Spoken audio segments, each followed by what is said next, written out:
and the talent that my mother had born to her equals a duck. What is it, Trey? Yo, man, that's the formula.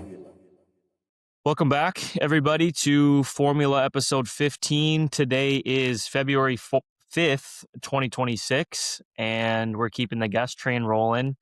Today we're bringing someone on who is contributing behind the scenes to the design revamp of Formula, and someone with a very interesting perspective on the way they view design, their process into building visual identities, and just like a perspective on creativity as a whole. So welcome, Marco Pedersen. Thanks for being here. Thank you so much, guys. I look very much forward to this. So I appreciate being on your podcast. Thank you. Absolutely. So Marco and I, like I said, Marco and I met each other a few months back now as I was looking to spiff up the branding for the podcast a bit. And Marco, right away, I was extremely impressed by you and your process and the thoroughness of some of the decks that I received as you helped us during this kind of ideation phase. So just to kind of get into who you are and what you do and kind of how our engagement started, can you give just a bit of background about yourself and kind of what you do professionally?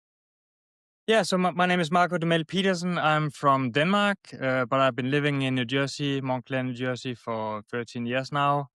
I'm a graphic designer. I like to go on my bike because I'm from Denmark, and I like to eat black licorice, the salty stuff. And then when I'm not biking and eating licorice, I like to draw and to design branding, visual identity, logos. So we met on Upwork, on a website called Upwork, where you could find freelancers and you can find a lot of different contractors. And then we kind of started working there. But yeah, my main core focus is branding, cohesive visual identities.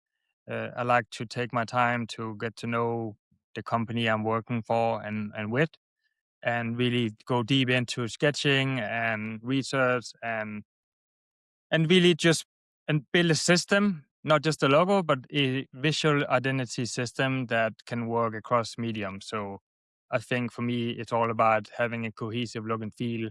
So it should look like the same brand on whatever medium you are looking at. If it's a flyer, if it's a stage banner for a festival, or if it's your icon on Instagram. So yeah, so like a brief introduction to what I do and who I am. Yeah.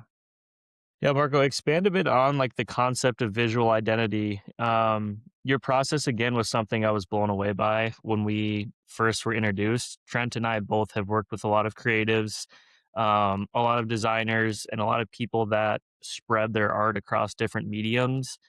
But the concept of visual identity, I think, was kind of new for me. As much as I've worked with like UX and UI designers and people who do logos, I'd never seen the process A to Z as much as I got to when we worked together.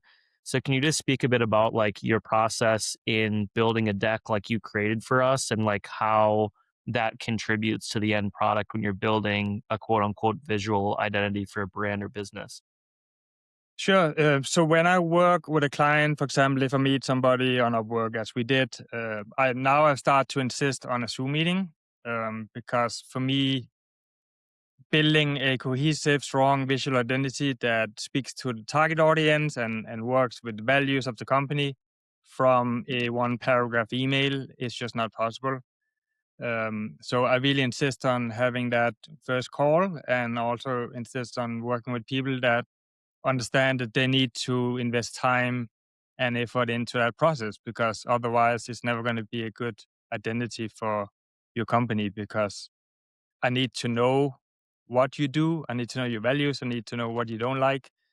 And that is a process. And that's something that I really have realized that's very important. So the beginning step is always like, what is it you're doing? What is your objective? Why do you want a new identity? Why do you want this brand? And then once I have understood the business, what is the purpose, what is the product, what is the service, then I always see, okay, where are we? Do research, visual research, looking for competitors, who is leading in that space, who is doing a really poor job in that space, who has an awesome website, who do you want to be like, who don't you want to be like? That's also important. So, Hmm. and also it's important to also realize that sometimes if you work with a founder, he has a company where he sells something. Sometimes he is not his own target group. So sometimes it actually he's not supposed to like the design because he's not selling to himself. So, and that can be hard for founders sometimes to come over that like obstacle that, oh, I don't really like it, but my target group loves it. So yeah, the beginning phase, always a lot of research. It's very valuable for me to just see what's out there, and I also find that it's helpful for the client to kind of see. Oh, I actually never thought about that. My competitors had these colors, these colors, these colors. Hmm. Um, so I'm looking for also where is there a gap in the market in terms of style and colors, and what kind of form and shapes can we own in our visual identity. And then I always start with I started doing design because I like to draw. Then I had a lot of years where I kind of was like more into Illustrator, and I could just skip my sketching process. But now, actually, with the rise of AI, I have started to find my sketching pin back, and really force myself to take 2 hours just sketching. Hmm. And it's always the best 2 hours spent because that's where I get all those ideas. Oh, you could combine those shapes this way. You could do this way.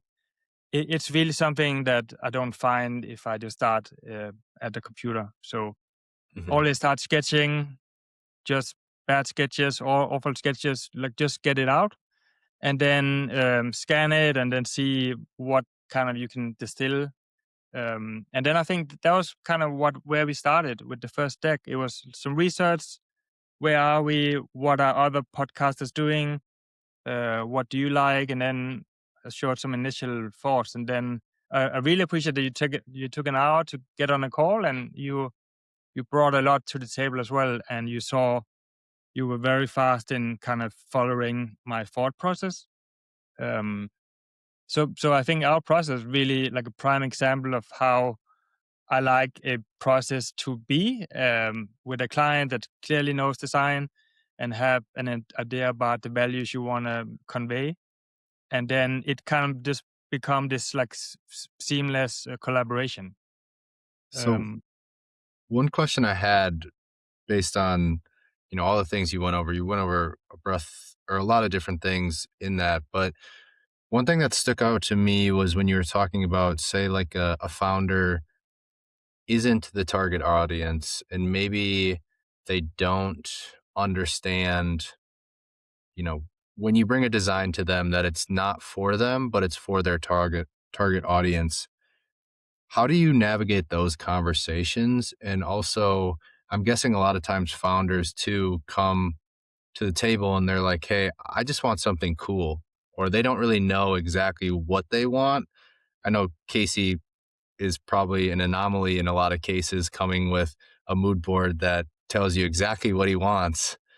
But on the other side, how do you navigate those two positions that you might be put in? yeah, so it's a very good question, and to be honest, sometimes bad design works. Like sometimes you have a shitty looking website and it sells like hotcakes, and it's so that is the truth that don't many designers don't want to hear.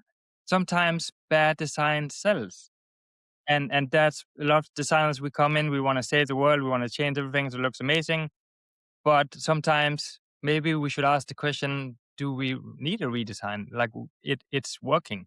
Hmm. So sometimes, um, yeah, it is hard for a founder to get past that point of them not liking it.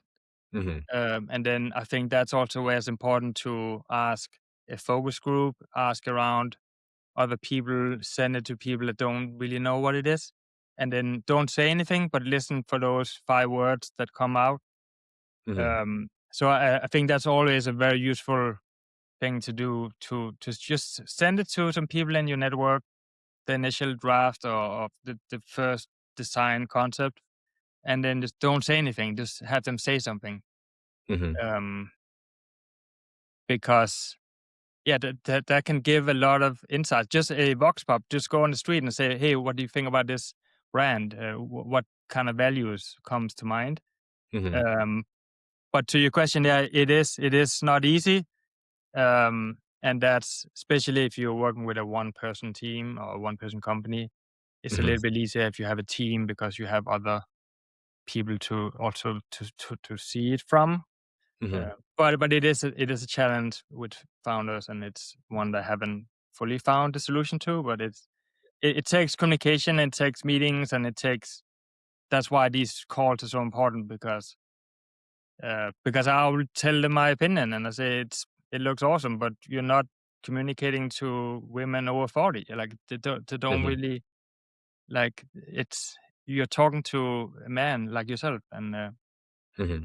so it is an hard exercise to see it from somebody else's perspective. Marco, you're in a unique position too, being that you're creating the visual identity for, someone's dream business potentially. I can imagine there's a spectrum of preparedness and expectation from the different types of clients that you work with. Some that are extremely hands off and kind of just let you run with it as the expert, but then some that do come in with a big mood board and all these expectations and like specific direction and just want you to execute on it.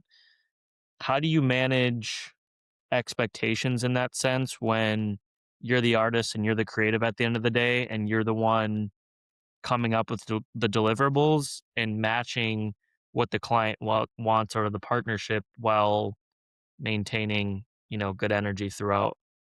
Yeah, and that's a good question, and it is a challenge, and it is because sometimes you just like, and then sometimes projects can change. Like, oh, I really just want this and this, and I have a very clear idea, and I saw this logo in your portfolio, just this style and this, and then you send something, and then you get something back. I didn't really feel that, or um, so I've learned that it's very important to get on a call as well to talk through the first initial options.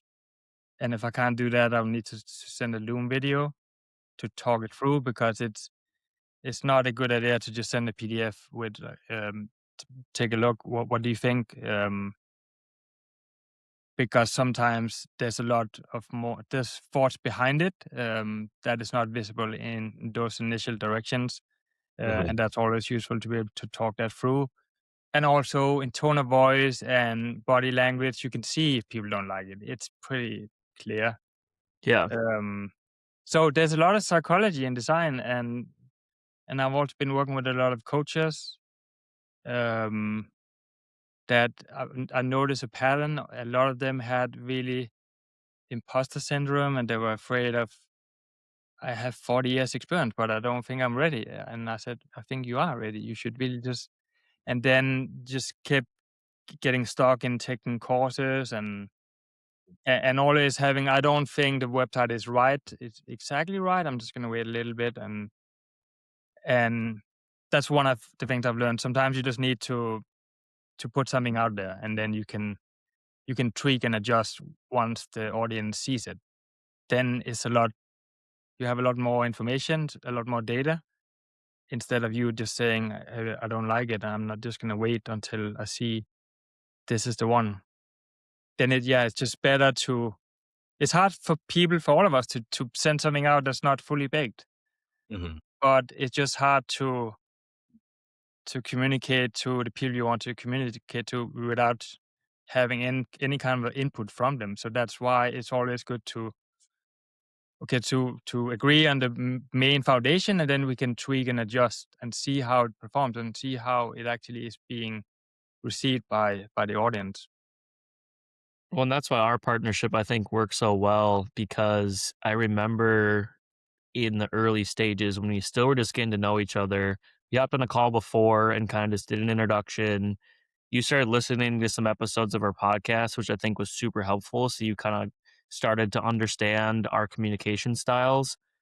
But I remember us struggling to get on another call to go through the first deck that you put together, which is what you were referencing. And like, you need to see body language, you need to hear tone of voice, you need to understand what the feedback is in person instead of just from like a chat message. But in our case, I totally understood what you were going for. I feel like I followed your slides super clearly, like the way you were sketching stuff out. I feel like is exactly how I would if I had any artistic capability like that. So I don't know. I think, like I said, there's obviously a spectrum of how you'd click with a client. And in our case, like I do have a bit of a design eye, I like to think. So you're an extension essentially taking our ideas and then executing on them, which I don't know has made it work really well. Yeah, I agree. It's one of those rare cases where it just feels like we're just on the same page, and it's not often that happens. Sometimes I also learned sometimes it's just better to part ways. Like it's just we can try all day long, we just not on the same page, and it's not gonna. We can keep trying, but sometimes it's just not a good fit, and it's not. That's just how it is, and I think I'm being better at identifying when that happens, and because a lot of times I'm not sure if it's an American thing, but a lot of times like you don't get bad feedback in an email, like it's then you just get nothing or silence Yeah. or Yeah, interesting. So um it's the world of ghosting. yeah, I see that more and more, and it's kind of frustrating to. And of course, I do that myself sometimes. We all do it, but it's harder to. It's much easier to figure out what the issue is on a call or yeah, on a phone call or in a meeting because there's so much left out in a written communication piece that you just like have a hard time translating if you don't know that person. I think that's a good transition into something that I know you're pretty passionate about as well too. You talk about this concept with the world of AI and how prevalent that is. You know, how is AI affecting the design world and especially just people's ability to communicate? What is important to you with you going back to sketching even in this new world of AI solving everyone's problems? Yeah, so I had a few different stages with AI. So about 1.5 years ago, I saw this. I thought, okay, this is gonna clearly take my job pretty soon. And then I'm just gonna pretend it's not here. I'm just gonna keep doing what I'm doing. But then I also like to listen to podcasts all day, and all they're talking about is how AI is gonna take all our jobs, and we're just gonna get a universal income. And then I started listening to that like nonstop. And then I thought, okay, I should probably start using this thing to at least be one of these people that people say that you're not going to lose your job. You're going to lose your job to somebody that use AI. So then I started actually embracing it and start using all of these tools and it's pretty wild. And then I got kind of into another phase where I also saw that every kind of job post on Upwork, it looks exactly the same kind of bullet point structure. Sometimes even people forget to remove, do you also want to create this and this? It's crazy. Um, it and all every LinkedIn post, it just looks completely the same. Of course, people have now figured out to remove the ampersand. No, The double dash. the M dashes. Yeah. But it's still like million line breaks and those bullet points and just like too perfect. And who talks that way? Um, so then I've kind of like taken a step in the other direction. I've just kind of stopped using that for writing because I do enjoy to write, and I think Yeah, so sometimes if you have Grammarly active, it changes it to something that doesn't sound like me, and then so I've started to actually not use that, and then I also you see a million jobs now come in. I've done my logo on ChatGPT. Can you make it better? And that's kind of the worst ask that you can ask a designer because you have left me out of the whole initial process. Um, but then I saw something a month ago. A lot of really big jobs coming in from big companies with big budgets. So I think people have started to kind of figure out that it is just a tool. You still need somebody to use it. You need somebody with good conversation skills, with ability to make decisions. So now I'm actually not really afraid of AI, and I'm pretty busy now. And um, a lot of that really comes back to sketching because I could sometimes I've wasted like 3 hours on ChatGPT to create some kind of image, and it just keeps not doing what I want to do. Maybe it's on my fault, but then I just do it on my own and do it in Photoshop, and it took like 10 minutes. Um, so I think AI it's really bad at condensing information. It's all like super long, um, and also it still lacks the ability to think in broad systems. Okay, this thing looks great, but how it's going to translate to this, and again you lose the human voice and the imperfection and actually the reason why people want to talk to other people to learn about our differences and diversity. And so in my opinion, I really think AI in a weird way will make us all more human. And we see people start buying vinyls again. People start buying film. Kodak is making film again. Um, so it's in an interesting way. I think a lot of people want to also get back to tactility and Mhm. sketching and paper and um, but yeah, but I'm sure it's going to keep changing. But I'm pretty positive now about the world of design because I still see it just as a tool. You still need conversation skills. You still need your judgment to okay. So which one of those 15 options actually could work? Well, but I think to a big extent the design business is pretty freaked out.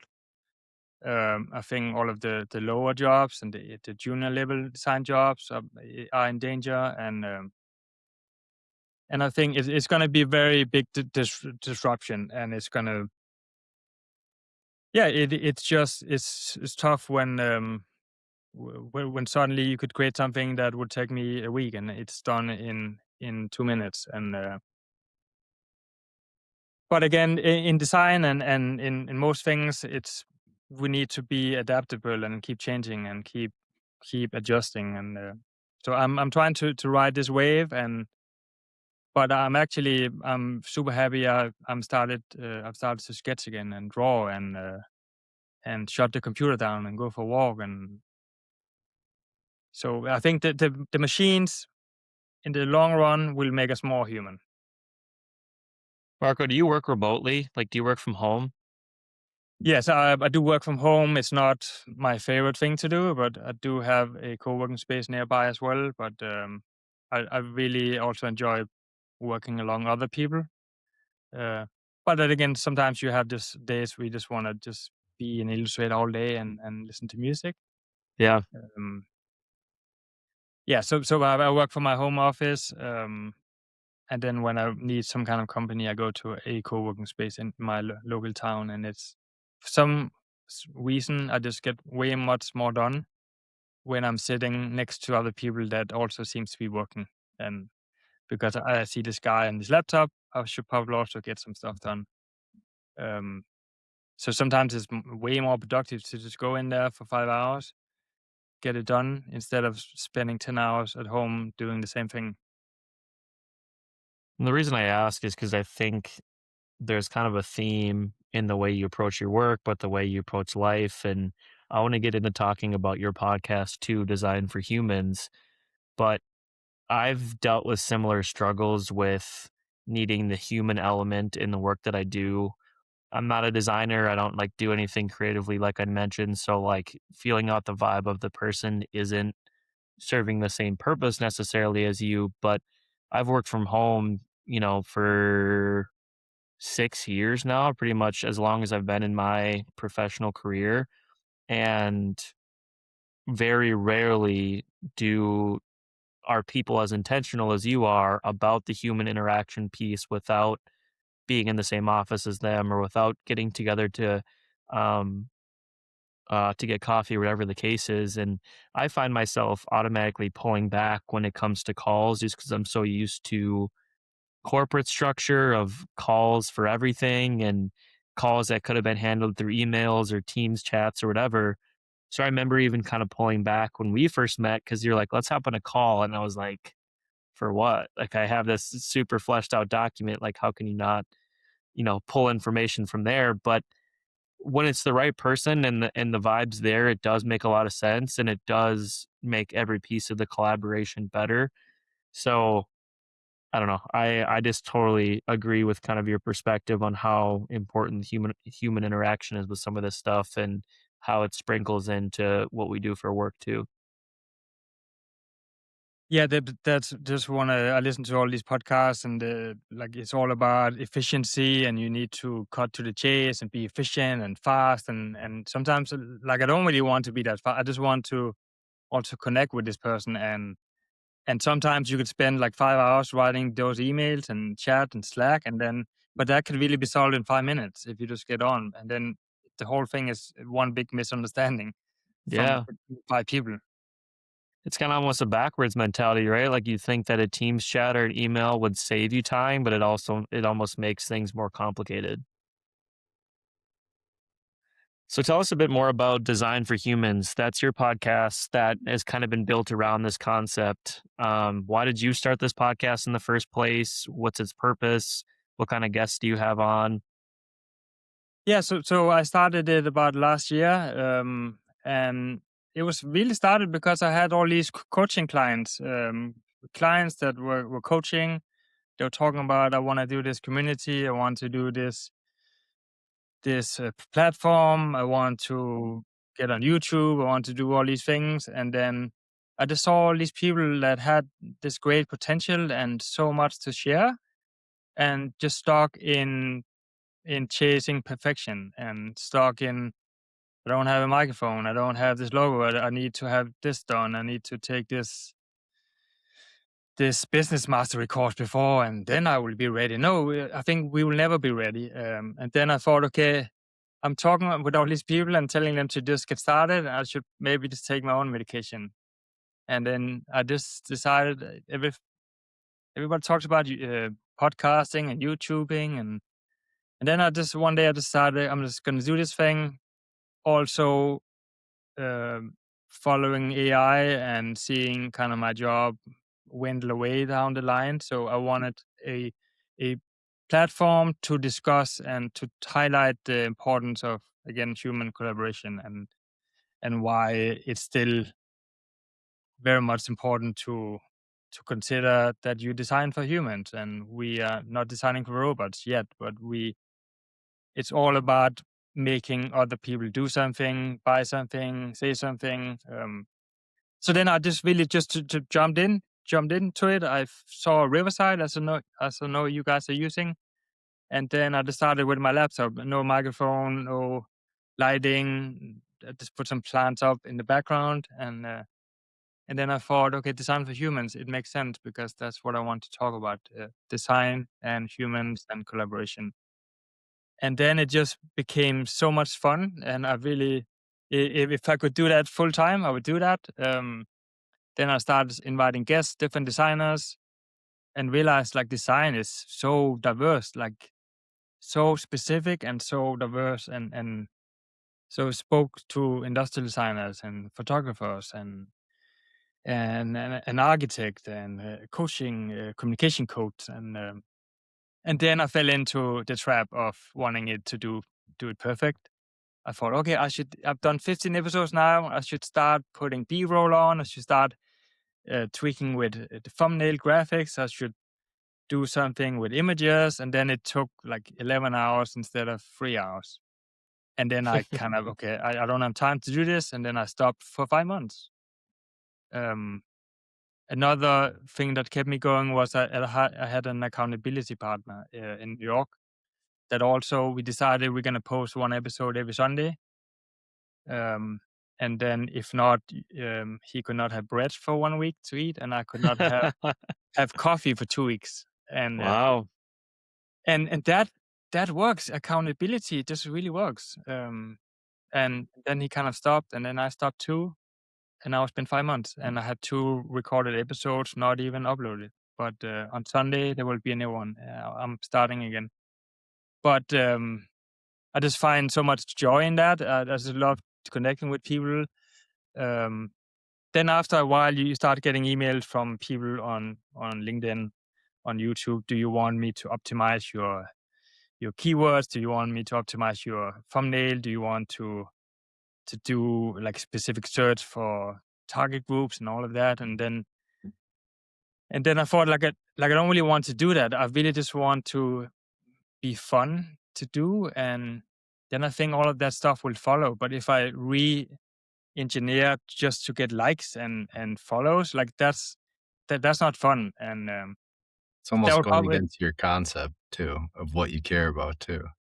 yeah, that would probably be smart for my business, but I don't have any passion for that. And maybe I could hire somebody, but I think like I don't want to go down that route. I just want to keep doing it something I think it's fun. Um, and I don't want to ruin it by making it too analytical and too much about getting that goal. Like I don't. It's if somebody finds value, that's great. But if they don't, that's also fine. Do you find that having the design background and expertise makes that want for perfection so much more universal? Like with the podcast, like I imagine you want its packaging to be as great as it can get. Is that something that kind of gets in the way of the podcast and other mediums and content that you put out?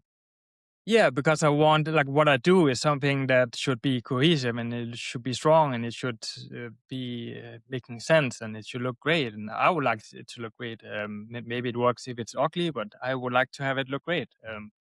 So yeah, so that was definitely one of the obstacles that, yeah, I needed to work on my logo. I needed to have some typography. I needed to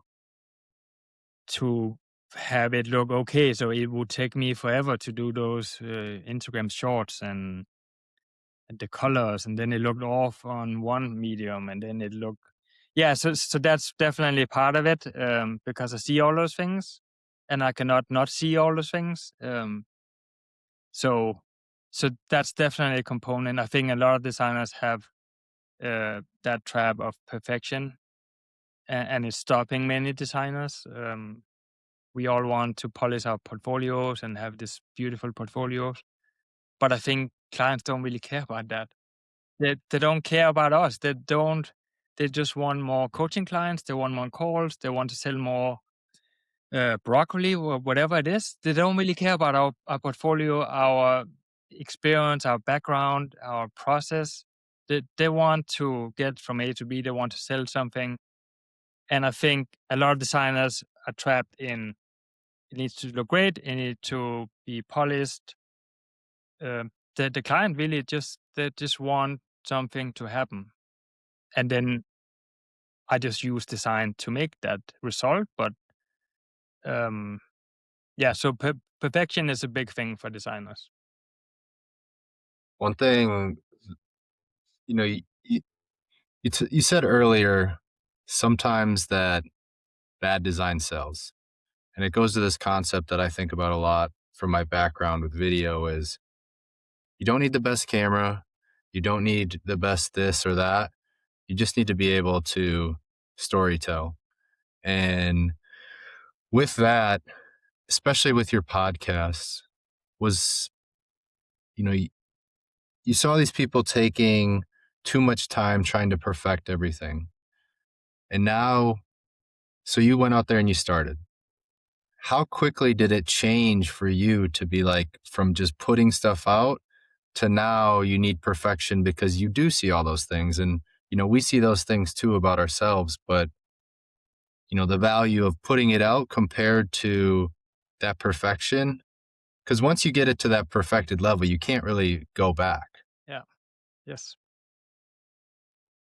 Yeah. So my thoughts around that was exactly the trap I fell in, and I can't not do B-roll when I've started to do it for this person. Then I can't go back, and it was yeah. So it's definitely it's something that I need to get over, and it doesn't, so I think it boils down to, is there a good story? Is there an interesting person to talk to? Is there an interesting conversation? And then you could see a podcast as the diary of his CEO. Hmm. Like, he started in his kitchen. Now he has 13 million subscribers, and you have seen his progression with the animation, with the graphics, with the studio. But if you strip all of that away, it's still just a conversation with two humans. So I think that's what I want to come back to when I find myself getting stuck in that perfection mode, because we all compare to other people, and especially with social media, it looks great, and then you compare, and you have all that data all the time, and so I think I should remind myself and all other people that do something, that just strip all of that stuff away and just look to the core of why you're doing this. Like, Hmm. do you want to create some kind of conversation? Do you want to spark an emotion in people? Do you want to inspire people? And then if there's value, people will look past all of that stuff. I've also saw a big trend years ago where people were just walking in the forest talking, and those like took off. And I think that's again a something that's been sparked from AI and social media. And sometimes when we have too much of one thing, we just go in the other direction. Hmm. Um, so I think there will be a big push for in-person meetings, for events, for meeting up, running, and all of that stuff. Hmm. But it's not easy to look past those things. Once you keep tweaking and adjusting, then it's hard to take a step back. But I think we sometimes need to do that, because if we keep just raising the bar, it's gonna be unsustainable for a lot of us. Hmm.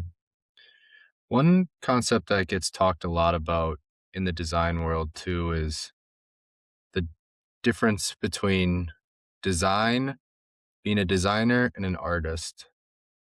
Can you just talk a little bit about that concept and how you look at yourself?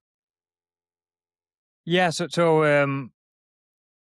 I very much look at myself as a designer, and I put a very sharp distinction between being a designer and an artist, because in my mind, a designer is solving a problem. It's a problem solver. I need to sell something, or get more attention, or get more signups for whatever it is, or I need to make sure that people don't get lost in the hospital because the signs are wrong. So design has a purpose. There's a problem, and I need to solve that with some kind of design solution. Where I see an artist, it's making art because this person enjoys it, or because it sparks an emotion, or it sparks a provocation, or maybe because they just like to play around with red paint. Um, and yeah, I've always been saying for a long time that I'm not an artist. I'm a designer. I need to have a problem, and then I need to have to solve that. Um, so I really admire people that call themselves an artist. I think it's super brave to just say, I just do this because I think it's fun. I just love drawing and painting, and there's not a really big purpose. I just love doing this, and then somebody will buy that, and I think that's brave, and it's something I admire. And at some point, I would love to start doing that myself.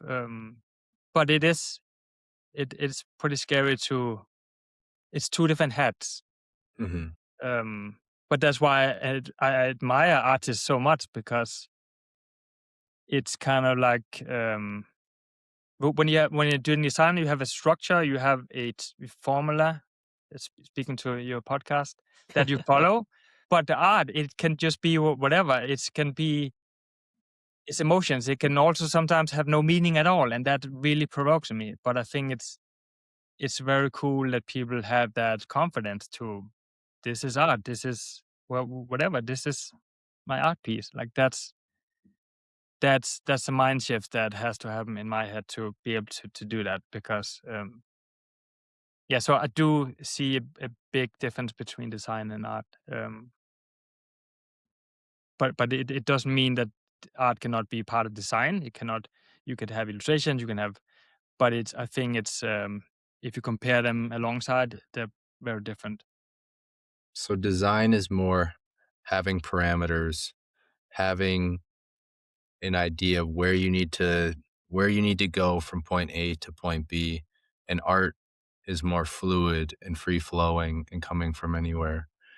And some people would look at the way that you design as art because you sketch and you do this and you do that.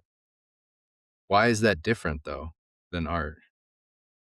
Yeah, so it could also it could be the fact that I'm using art to design, but I'm just personally right now I'm scared of that word artist, because I think these guys are so much more brave than I am, because they're just doing it, and they don't try to analyze and say I'm doing this and this. No, they just, I had fun.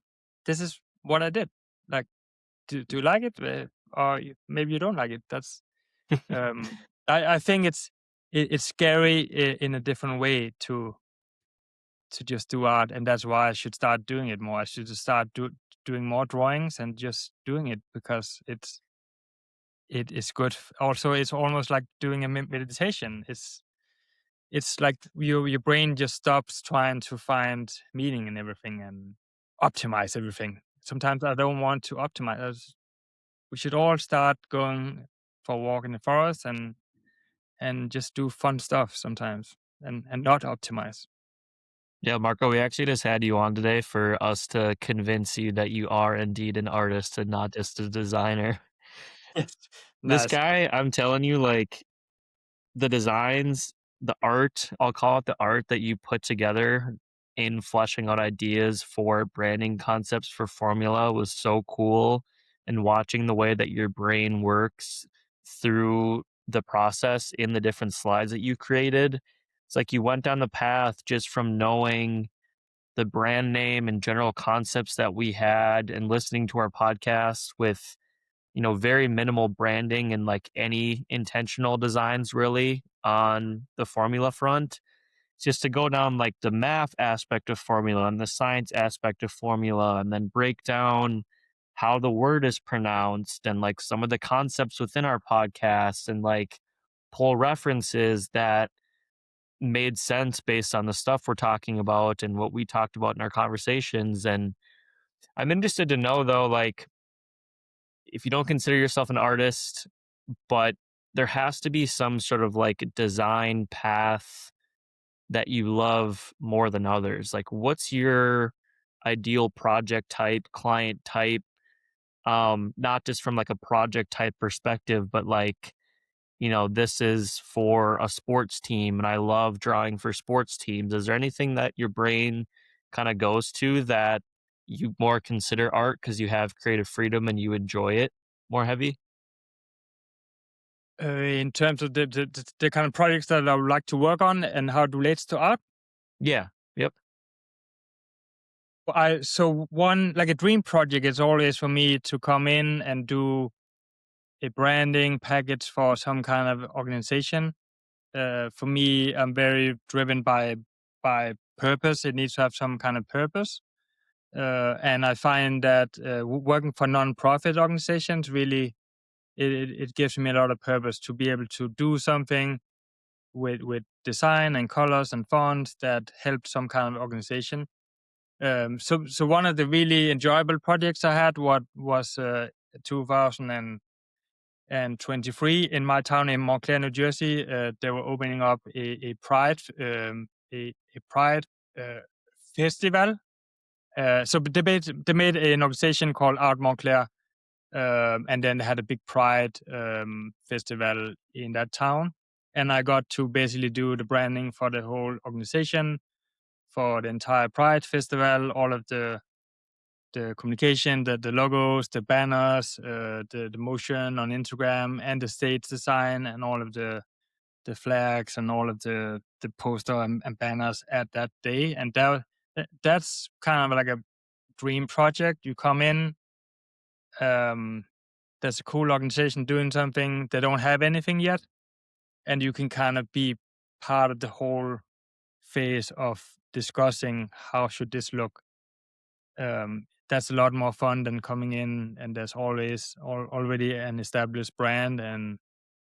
And like the fun part for me is to come in with this new brand, and kind of everything is open, and then you could be part of those early discussions about why and who and all the so yeah. So I really love to work with nonprofits, and then quite often also then you have more freedom in terms of art and in terms of colors and styles than you have with a corporate brand, because they need to have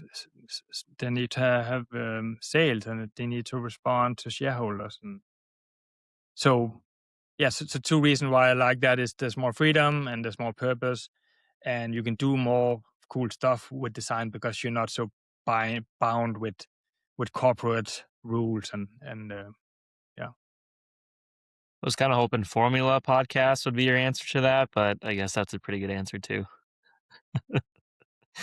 Yeah, I think it's one of the things that I really enjoy, because it is actually quite rare to have somebody that you can bounce idea off, and that's pretty. It doesn't come very often, and it's just been a joy to follow. When you say something, I kind of see, okay, this is, and you seem to understand what I'm thinking, and I think it was really cool that you guys are open for the sketching direction. I think that could be like, it really makes a lot of sense, and I look forward to working on the intro. I already have some ideas about how the formula could be made with different compartments of life and all of that. Marco, what do you think about conversation Trent and I, and you've been a part of this a bit too, but formula versus the formula? Would love to hear your POV, and kind of we can give a bit of a sprinkle into what we think in deciding. Yes. So when I hear formula, it's open, it's wide, it's non-defined. It's a formula. It can basically be for whatever. It's some kind of formula for something I don't know. But the formula is very much different. It's a lot more confident. It's We are presenting the formula. This is the formula for this and this and this. I think it's more bold, confident, and a little bit provocative as well, because you kind of say the formula. This is the formula. Where formula is, again, it's more open and more vague and not so confident. So I definitely lean towards the formula.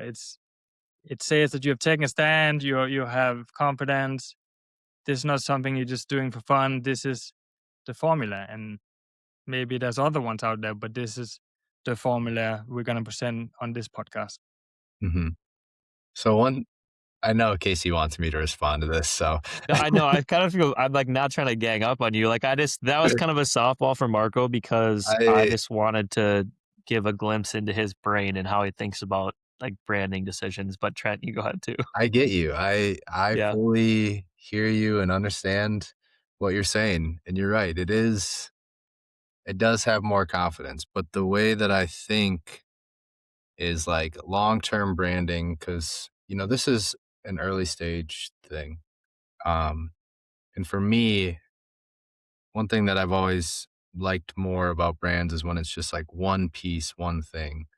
And I think because we don't know what we're gonna create in the future. Like we've talked about making notebooks, or like goal setting things, or say we want to make a shirt. I don't know what it is, or a pencil.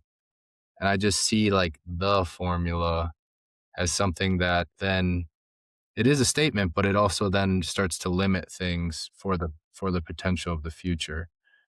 And I've tried to picture the in there, like to create a way so that when say products do come, that it makes sense still. So how do you feel about that? And like, Yeah, so I think that's a very good point, and I think the names and language and punctuation is super important. Also, I also discussed with Casey about the hyphen in your sub tagline. I think it changes everything to where you put that hyphen.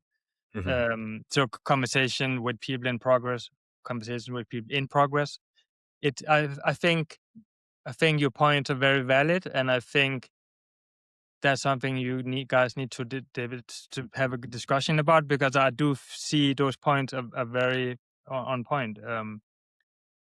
If that's something you want to develop, and it is more open formula, and so from what you're saying, it could have a lot of good reasons to keep it open.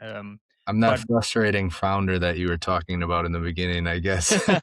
yeah, and that's and that's also, you guys can always try it out and see how it works, and then there's no shame in going back to, by the way, with this formula now. But that's what many of us are afraid of doing, because then, oh, you made a change. Yeah, but that's what humans do. um, Yeah. and sometimes on the other side, it's also annoying to have the in a name. The, like, it doesn't really look so good. It's just, it takes up a lot of space. Um, so that's, it's really, it's not easy, and but it comes down to, it really comes down to what you guys want and how you can battle it out, and find some kind of compromise. And that is why naming and branding is not easy, because it involves emotions, and what do you want people to feel when they see that brand? Some people could also be taken aback and saying, "Oh, you guys, come on! Like, you think you know everything and the formula." And so it's, Yeah. but I think I would actually do what I just spoke about. I could do some mock-ups with the two different names, and you could send it out to different people, and just ask them, please give me some words about this. Yeah. That's fair. I'm open to that. And I think one thing that like you're highlighting in throughout this whole podcast and especially right now with what you're talking about is, people are so scared to make a mistake. And I think this is a concept that I've tried to apply in my daily life just with understanding when I may feel a certain way because somebody did something and then I take it personal. You know, we're all just learning and it's okay to put something out there that at the time was your best, but then you can consistently change, you can go back, you can design and your branding should be changing constantly, and it's not something that is just linear and it's going to stay that way. So I think that that concept for people to understand is so important, especially from when they come to somebody like yourself who is the professional that they're looking for the advice for to get that reassurance. Like, you totally were doing what I try to do as a salesman of just making somebody feel all right. And especially in something that's such an emotional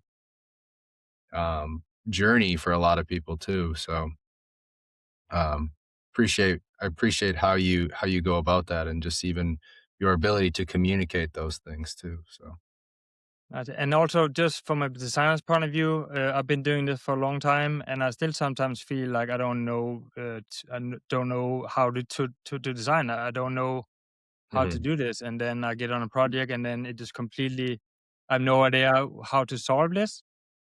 But I've now, with my experience, I now learned that that phase will always come. There to always have that that imposter phase where you feel you don't know anything, and I might as well just mhm, uh, like not do this project, and then and then I go for a walk, and then I come back, and then I have two new ideas. And so Every project is new opportunity for that, right? It's like starting fresh each time. Yeah. And yeah, and all yeah. that's also why like AI is not something that can replace people for these types of concepts too. Like an AI chatbot is not going to make you feel better about something, and it might not get you to where you want to be and understand you on an emotional level too, to go through that journey with you. So, Yeah, and sometimes I actually think it's a warning sign if you work on projects where there's never any conflicts or never any like weird phases, because then mhm, either the client are just too polite to say anything, and then they end up not using it. Um, but I think it's rare to have projects where it's completely smooth sailing, mhm, because I think it needs to also bite a little bit. It needs to do something. It needs to spark some kind of emotion. And if people just have no opinion about it, maybe it's just too bland. mhm. So especially when you talk about personal branding and podcasts, where it's done by two people. I'm interested to know with your process, there's obviously some vulnerability in letting clients peek behind the curtain as much as you do with showing early stage sketches and like pulling references together. How did you find a balance between like a repeatable process that can like end up in a conclusion with deliverables for clients versus showing everything behind the scenes and having it be like actual business relationship?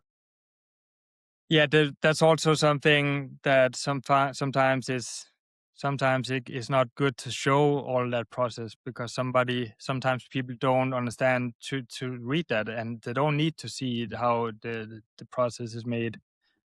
So it's also very much sometimes about like gauging what client is it you're working with.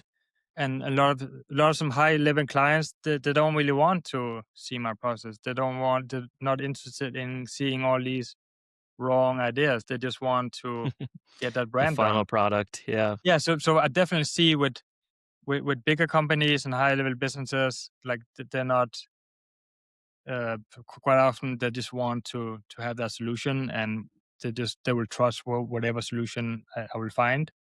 Um, so to answer your question, it's sometimes it definitely depends on, and you kind of have to gauge how much should I show to this person, because it may not be helpful. It may be more confusing actually.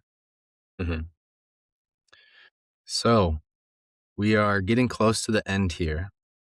And one thing that we want to just ask you too is, who is somebody growing up outside of your family that really had a huge impact on you and the trajectory of your life? Maybe there could be an athlete, it could be your neighbor, it could be whoever comes to mind that just has helped shaped you outside your family and given you maybe some confidence or you've wanted to be more like because of something you saw. So yeah, so I'm definitely the person is she's no longer alive, unfortunately, but she was uh, her name was Ini Karina Melby. She was a she was living in Norway, in Oslo, and she was a graphic designer, Hmm. and she was very much one of uh, the early people in Norway that kind of started playing with animation. Hmm.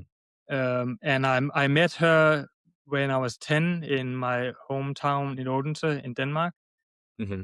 where she was running. She was the head of an animation workshop at the film festival in my town called Odense Film Festival. Hmm. And then school kids that like to draw could apply, and then they could be part of that 1 week workshop where you would do animation.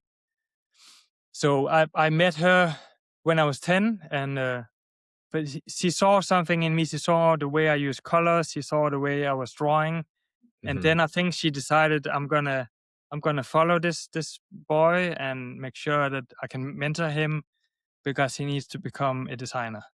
Um, so she was, yeah, I met her when I was 10, and she followed me really for 20 years, where she would send me postcards from Norway with art programs, with design programs in England, and different exhibitions, and she would have paper clippings, and you should go and see this exhibition. So she was. So I realized now that she was my design mentor for me, and the one that kept me pushing forward, and the one that kept me on. You could become a designer, because in Denmark we only have 2 design schools, and they're free, but they only take in about 25 people every year. So I applied 4 years to that school, and finally I got in after 4 years. But she was the one that kept pushing me and kept encouraging and sending programs, and so definitely my answer is that she's a big part of why I am a designer today, because she saw me when I was young, and she just decided to, I'm gonna support this person, and yeah, so she definitely is a big inspiration, and the reason why I got into design school after 4 years.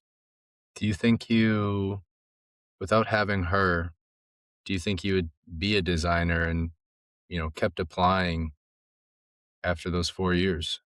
So I actually, I think she's a very big part of that. I kept applying, like for 4 years. I kept doing a big portfolio, saying now I'm gonna get in. Then you don't really even get to the first test, and then and you don't get any feedback. And so I think she's a major part of it, and I definitely I think she's the reason why I finally got into that, because she was always there, even when I forgot to write her for 3 years. She still sent notes and links, and she made the comment on my LinkedIn profile that I'm most proud of. That's from her. Um, because she was just a good human. She liked the connection. She just liked to draw. You could see her joy in her eyes when she went to an exhibition, Mhm. and so she was definitely an artist and a designer, Mm. and she was had a lot of passion, and I'm very grateful that she kind of saw me and decided to. I'm gonna make sure that this guy gets into what he wants to do. From knowing you in the last couple months, I can tell that her vision kind of made its way into your passion too. So that's an amazing story. Uh, yeah, I very much appreciate it. And just to plug into everybody out there, like find a mentor or become a mentor for some young people, because it really makes a difference. Last thing that at least I had was, um, just maybe there's somebody out there right now that you maybe have a good relationship with, or maybe you don't have a good relationship right now. But there is something that you want to give them their flowers for. Is there somebody out there that you want to give a message of praise to? Yeah, so I definitely I want to give to my mom. She turns 80 years old next Thursday, so I'm Happy flying birthday. back to be there with her, and yeah, and she's definitely always been a big support. Very early on when I was drawing, she knew that would probably be part of my life, so she always put a lot of. She took a lot of time to actually see what it is I was drawing. She didn't just say, "Oh, that looks good." She asked questions. She had suggestions, and then when I was doing a lot of drawing competitions when I was younger, and then I was always rushing to the deadline before it had to be sent off, and she always would go on her bike at midnight to send that at the post office, because I just needed one more minute to tweak that drawing. But she definitely is also a big part of that I'm doing what I'm doing, because she encouraged me in my drawing very early on. Marco, with that, thanks, man, so much for jumping on with us today. I knew we were going to have lots to talk about. I feel like we've only scratched the surface. Hopefully, the first of many. We talked about the Design for Humans podcast. Anything else you want to shout out? Website, socials, where can people find you? What can we expect from you in the coming months? Yeah, and I want to say thank you to you guys. That was so much fun. I think it's so fun. I could do this all day for sure, and I feel like I have so many questions for you guys as well. So I hope that you guys will come on my podcast as well, and we could keep doing this. So yeah, people can find me on studiodemel.com, and then on Instagram, on LinkedIn. Yeah, and one thing I just want to say that in this time, like I think it's important that people appear as humans. I think it's important that we voice our opinions and don't be afraid of being wrong. Just show that you're human and that you have an opinion. I think that that's really important, especially in this time. Couldn't agree more. That Thanks so much, Marco. Appreciate it. We'll talk to you more soon. Episode 15. See you guys next week. Amazing. Cheers, guys.